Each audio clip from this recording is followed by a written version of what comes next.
Shalom and good morning everyone. పరిశుద్ధులైన Elohim బిడ్డలందరికీ ఉదయకాల శుభవందనము. ఈ దినమంతా పరమ తండ్రి యొక్క కృప, కాపుదల, భద్రత మీ ప్రతి ప్రయాణంలో, మీ ప్రతి పనులలో ఆయన తోడుగా ఉండి నడిపించునుగాక. ఈ దిన కృపావాక్యము చూసుకుందాము పరిశుద్ధులారా. యెషయా గ్రంథము 51వ అధ్యాయము 11వ వచనము. యెహోవా విమోచించిన వారు సంగీతనాదముతో సియోనుకు తిరిగి వచ్చెదరు, నిత్య సంతోషము వారి తలల మీద ఉండును. ఆ పరమ తండ్రి చేత విమోచించబడిన వారట ఆ యొక్క సియోనుకి వెళ్ళినప్పుడు వారి యొక్క తలల మీద నిత్యము ఆనందము, సంతోషం ఉంటుంది. అయితే బిడ్డలారా, ఇప్పుడు ఇజ్రాయెల్ అందరూ, చెదిరిపోయిన ఇజ్రాయెల్ అందరూ సమకూర్చబడుచున్నారు. అనేక దేశాల నుంచి వారు సమకూర్చబడుచున్నారు.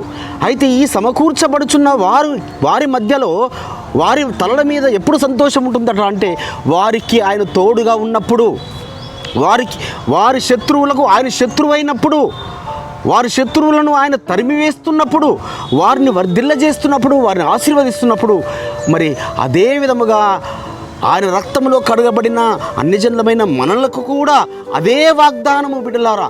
ఆ సియోనుకు మనము సంతోషముగా పాటలు పాడుచు సియోనుకు వెళ్ళే రోజు రాబోతున్నది. ఆ సియోను రారాజైన యాషువా మెస్సయ్య మళ్ళీ ఆ సియోను పర్వతం మీదకి వచ్చి ఆయన రాజ్య స్థాపన చేయబోతున్నాడు.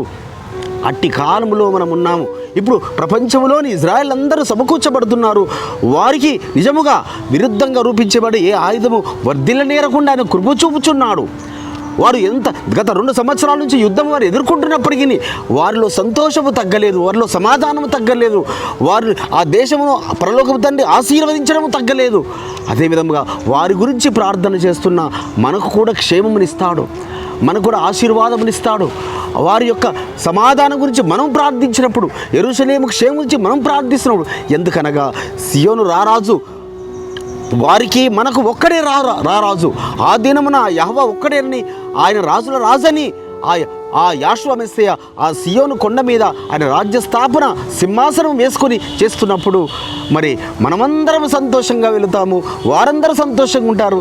అప్పుడు అందరి యొక్క తలల మీద సంతోషమే, ఎల్లప్పుడూ సమాధానమే. ఇంకా అక్కడ బాధ ఉండదు, దుఃఖం ఉండదు, వేదన ఉండదు, ఆకలి తప్పులు ఉండవు. నిత్యము ఆయన ముఖమును చూస్తూ ఎల్లప్పుడు మన తలల మీద సంతోషం ఉంటుంది.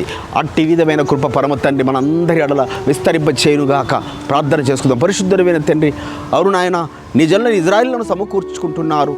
సియోనుకు మీరు రారాజుగా రాబోతున్నారు. ఇదిగో నాయన, అక్కడ నిత్యము సంతోషము ఉండే విధముగా మీ యొక్క రాకడ కొరకు ఎదురు చూచే వధువుగా మీరు మమ్మల్ని సిద్ధపరుస్తున్నందులకు, మీరు మా మధ్యలో రారాజు ఉండబోతున్నందులకు నజరుడైన యాషువా మెస్సయ్య నామమున స్తుతించి ప్రార్థించి వేడుకుంటున్నాం పరమ తండ్రి. ఆమేన్. మన పరలోకపు తండ్రియు, మన రక్షకుడును, విమోచకుడును, నజరేయుడైన యాషువా మెస్సయ్య వారి దివ్య సముఖము నుంచి మీకు, మీ కుటుంబాలకు, మీ వంశాలకు శాంతి, సమాధానము, కృపయు నిరంతరము నిలిచి ఉండునుగాక. ఆమేన్.